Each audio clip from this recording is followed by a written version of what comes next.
Hello friends and welcome to this video. Today I will show you how to get Quinx and Ghoul. So guys, first make sure to make like and share this video.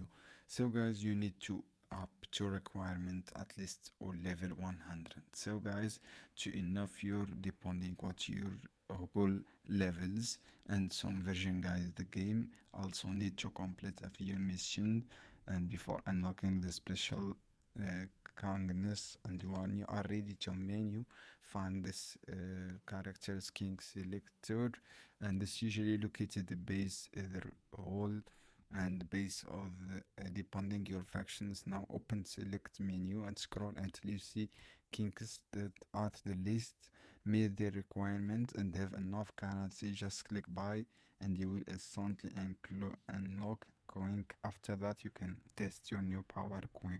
So guys, if you have enough money on the menu, you can select